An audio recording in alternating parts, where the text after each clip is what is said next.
예수님께서는 십자가의 길을 가시기 전에 누누이 제자들에게 이 길은 내가 자원하여 가는 길이다, 내가 스스로 결정하여 가는 길이다, 이것을 말씀하셨습니다. 그리고 성경은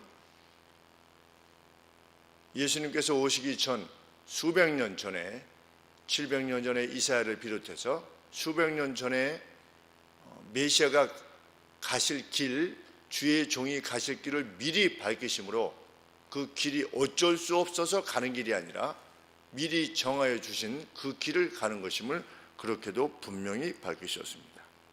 특별히 이사야 53장의 1절에 보시면 우리가 전하는 것을, 우리의 메시지를 과연 누가 믿을 것이냐, 아무도 그걸 믿지 않을 것이다. 주의 종이 와서 세상을 구원하는 길을 갈 것인데, 이러이러하게 갈 것인데 우리가 전하는 이 메시지를 아무도 받아들이지 않고 이해하지도 못할 것이다. 그러나 주의 종은 그 길을 갈 것이다, 홀로 갈 것이다, 이것을 예언하였습니다. 오늘도 마태는 예수님께서 그 누구도 자신이 가는 길을 인정하지 않았음에도 불구하고 예수님 홀로 그 길을 가셨다는 것을 명확히 합니다. 예언이 성취되었다는 사실을 분명히 하시는 것이죠.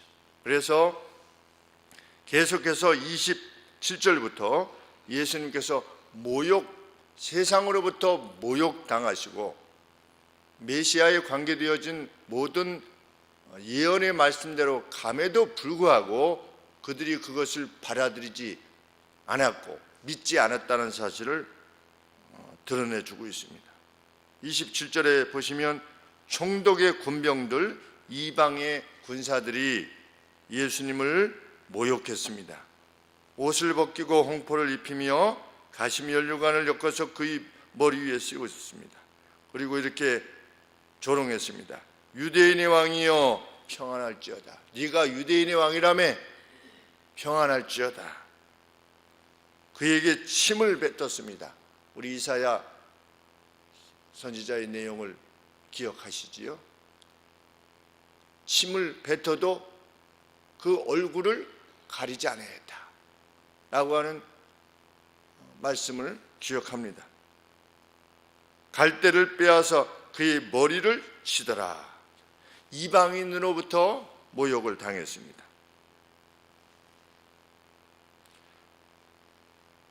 35절에 보시면 저희가 예수를 십자가에 못 박은 후에 그 옷을 제비 뽑아 나누고 거기 앉아서 그래 네가 살아나나 한번 보자 라고 지켰습니다.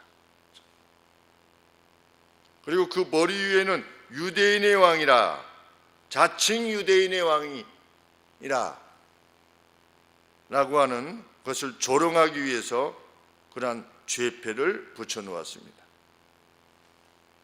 39절에 보시면 이방인들뿐만 아니라 지나가는 이스라엘, 그 길을, 십자가를 설치했던 그 옆으로 길을 지나가는 자들도 자기 머리를 흔들며 예수를 모욕하면서 네가 성전을 헐고 사흘 만에 다시 짓는다고 하지 않느냐, 네가 만일 하나님의 아들이면 십자가에서 내려와라, 그럼 우리가 믿어주마, 이렇게 조롱했습니다.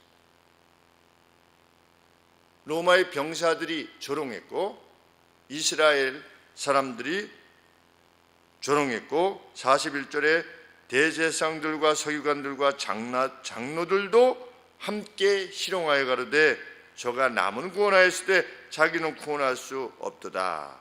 저가 이스라엘의 왕이로다, 이렇게 조롱했습니다. 그런데 한결같이 그들의 말이 사실이었던 것이죠. 그들의 입으로 말했지만, 그들이 사실을 입으로 말했지만 그것을 받아들이지 않은 것입니다. 오히려 조롱한 것이지요. 마지막으로 44절에 보시면 십자가에 함께 못 박힌 강도들조차도 이같이 예수님을 욕했다.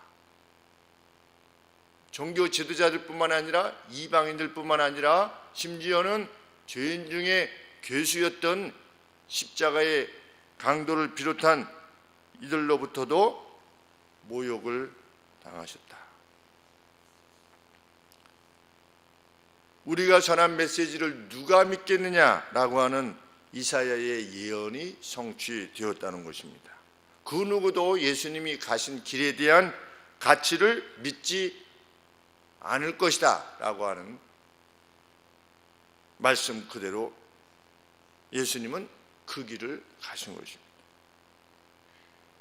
이사야서 53장 4절 말씀처럼 그는 우리의 질고를 지고 우리의 슬픔을 당했지만 사람들은 생각하기를 그가 징벌을 받아서 하나님께 맞으며 고난을 당한다고 생각할 것이다.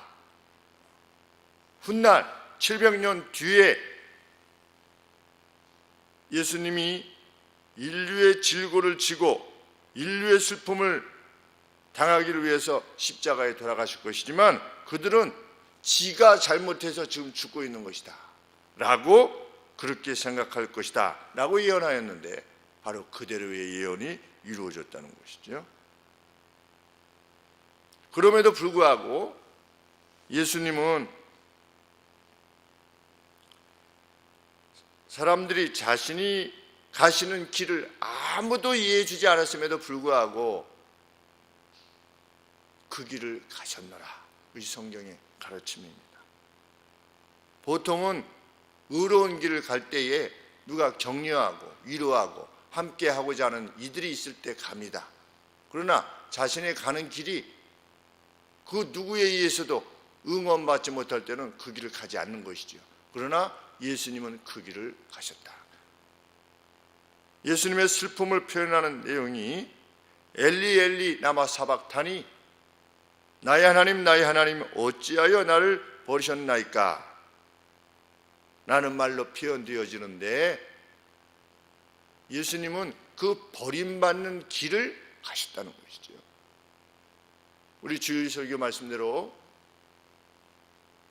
하나님께서는 그를 슬픔에 내던지시기를 기뻐하셨다. 누구를 위해서? 인류의 죄악을 위해서. 모든 사람들이 받아들이지 않았지만 예수님은 어찌하여 나를 버리셨나이까 라고 하는 슬픔에도 불구하고 그 같은 슬픔에도 불구하고 그 길을 가셨다는 겁니다. 우리가 하나님께서 우리에게 요청하시는 그 길을 갈 때에 하나님 참 슬픕니다.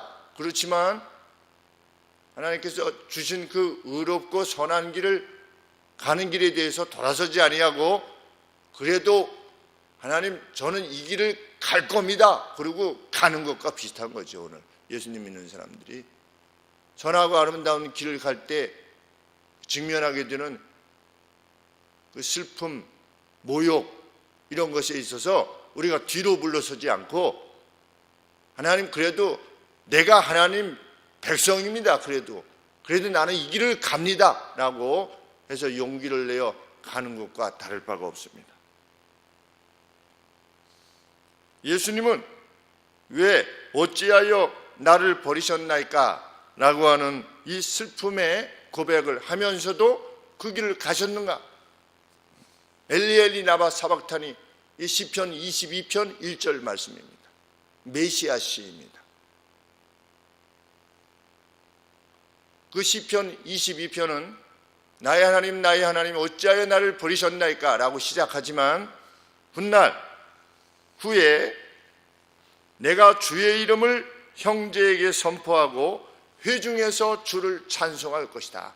내가 이 길을 가는데 마치 버림받은 것 같은 이 길을 가지만 이 길 끝에 내가 주의 이름을 형제들에게 선포할 날이 반드시 올 것이다.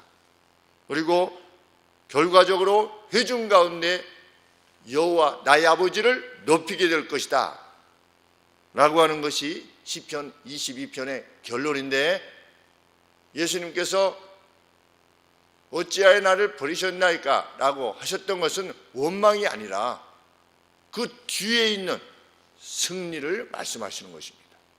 나는 이 길을 갑니다 아버지. 그래도 왜?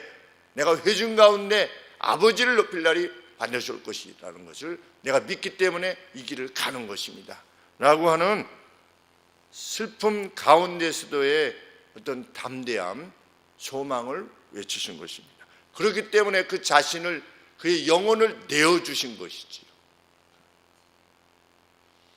그 버림받는 길을 택하시고 그 영혼을 내어주셨다.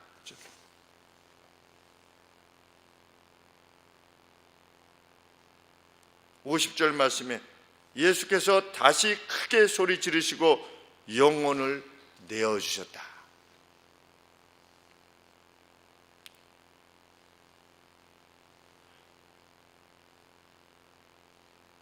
우리 이사야 43장 8절의 예언에도 여호와의 종이 자기 영혼에 수고한 것을 보고 만족히 여기게 될 것이다, 이렇게 예언해 놓았습니다.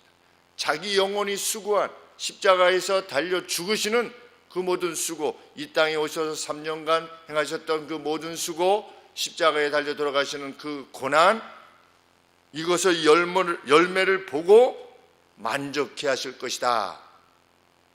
결코 후회하지 아니하실 것이다. 주의 종이 그런데 그 길을 가신 거죠.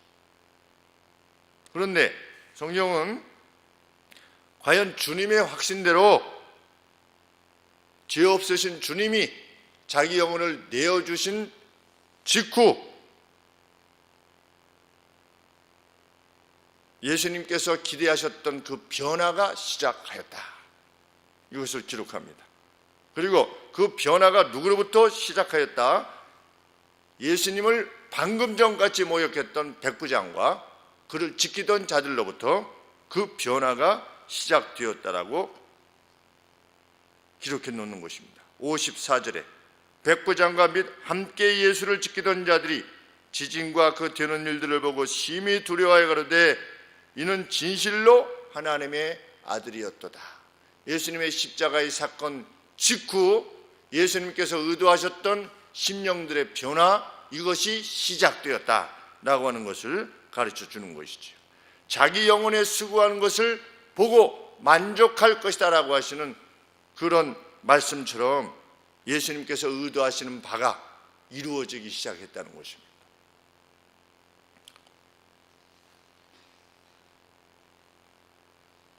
병사뿐만 아니라 누가복음 23장 48절에는 구경하던 무리들 역시 다 가슴을 치며 회개하며 집으로 돌아갔다, 이렇게 기록하고 있습니다. 서막이 열리기 시작하는 것이죠. 구원의 서막이 열리기 시작한 것입니다. 이것 역시 스가랴 12장 10절 말씀의 내용입니다. 그때 죄와 더러움을 씻는 셈이 열릴 것이다. 스가랴 13장 1절 말씀입니다. 죄와 더러움을 씻는 셈이 열릴 것이다. 누구부터 씻기 시작했느냐? 이방의 백부장들로부터 시작하여서 그 광경을 지켜봤던 모든 사람들이 다 가슴을 치며 돌아갔다. 시작되었다는 것이죠. 우리는 주님께서 주님의 희생으로 그리고 하나님의 계획 안에서 이루신 우리 인생의 동의와 전혀 관계없이 전적으로 하나님의 열심으로 인해서 시작된 이 구원의 반열에 동참케 된 사람들입니다.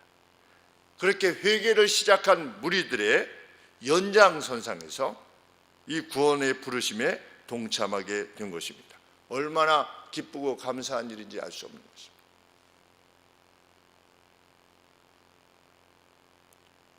예수님께서는 십자가상의 강도까지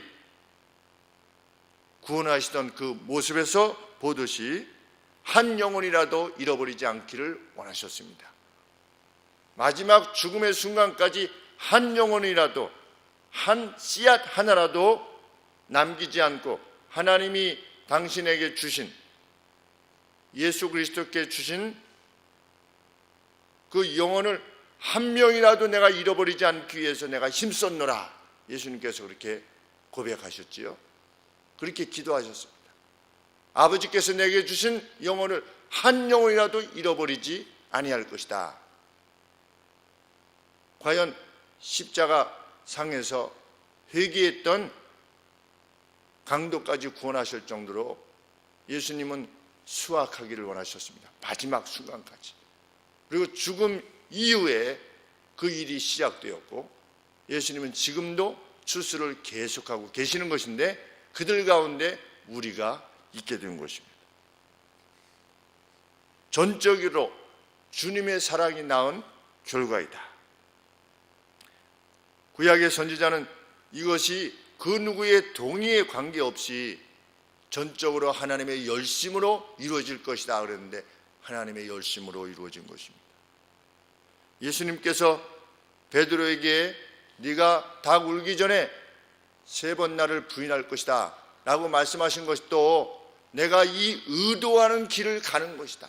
너는 내가 가는 길을 알지 못하지만 나는 내가 의도하는 길을 간다. 너희를 위하여 간다 라고 말씀하셨는데 과연 그 길을 기꺼이 가주심으로 성부께서는 아들을 내어주심으로 우리를 구원해 내셨습니다.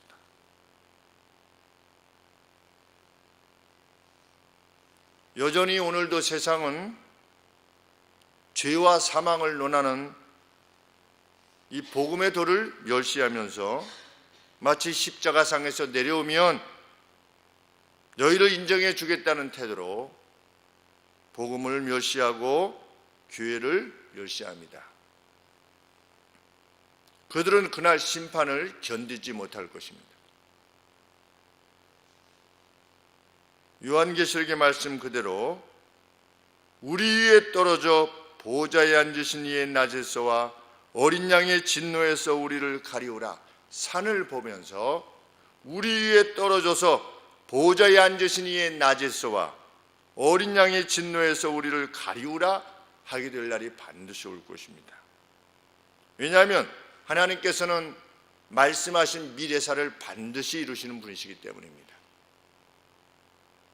예수님 오시기 전 2000년 전에 아브라함에게, 1000년 전에 다윗에게, 700년 전에 이사야에게 계속해서 말씀하신 수천 년 전에 주신 말씀을 이루시는 하나님께서, 이렇게 이루신 하나님께서 자기의 사랑을 받지 않는 이들에게는 그 죄에 대한 허물에 대한 진노를 스스로 받게 하실 것이기 때문입니다. 우리는 예수님 말씀 그대로 사망으로부터 지나 생명으로 옮겨진 존재들입니다. 패스 아웃 했다고 그랬습니다.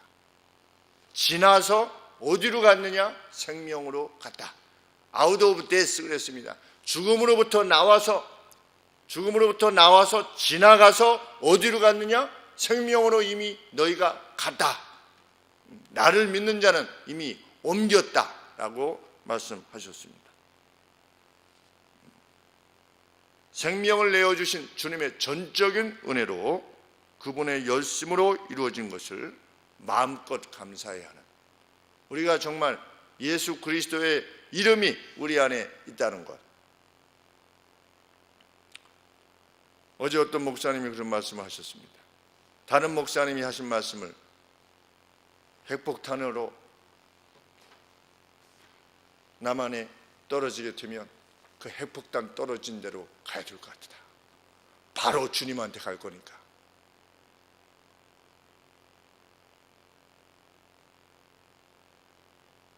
뭐가 이렇게 두려워하는 것이 아니라 떠나면 바로 주님 만나는 거다. 주님의 약속이 그러하니까.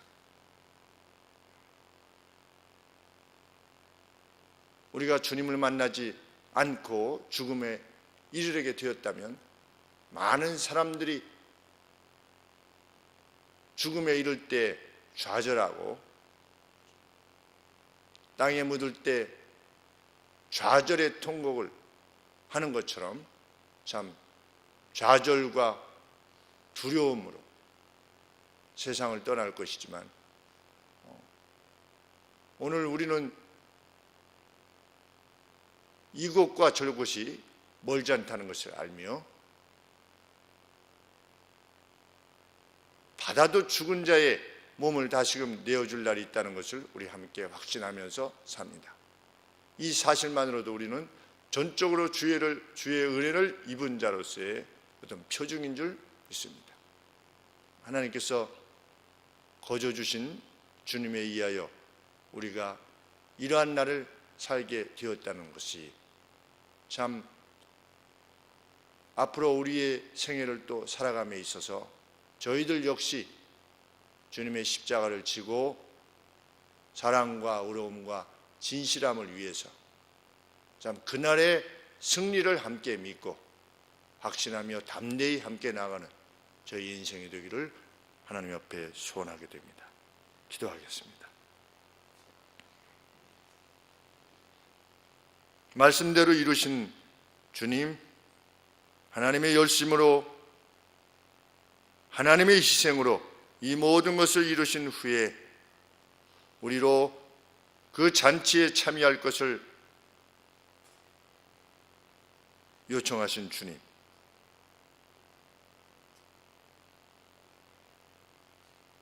나가서 누구든지 불러서 왕의 잔치에 참여하도록 하라 하신 왕의 그 부르심과 선함에 의해서 이방인들일 수밖에 없었고 불구자들 같이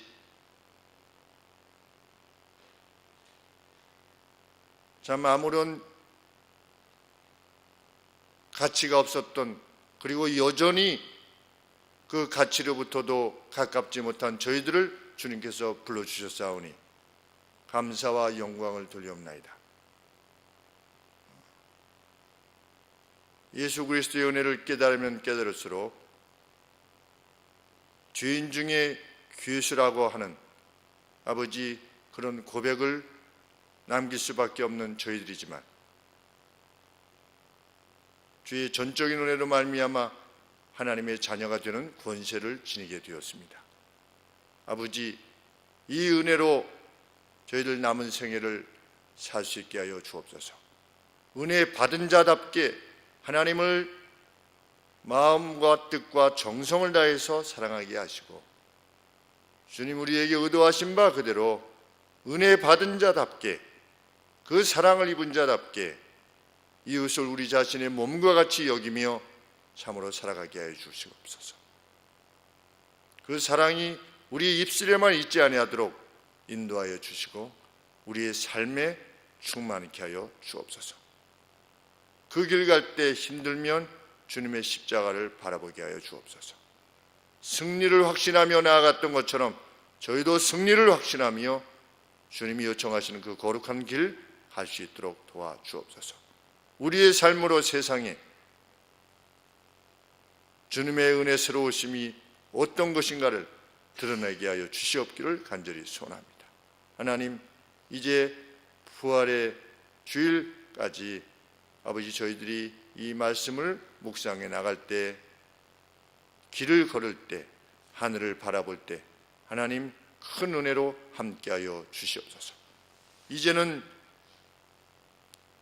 우리의 주 되신 예수 그리스도의 은혜와 하나님 아버지의 극진하신 사랑하심과 성령 하나님의 내주 교통 충만케 해주신 은혜가 거저 불러주신 은혜로 구원해 주신 하나님을 높이며 하나님의 뜻대로 남은 생애를 다시 한번 힘있게 나아가기를 소원하시는 주의 사랑하는 백성들 심령위에 지금부터 영세무궁토록 함께 하실지어다. 아멘.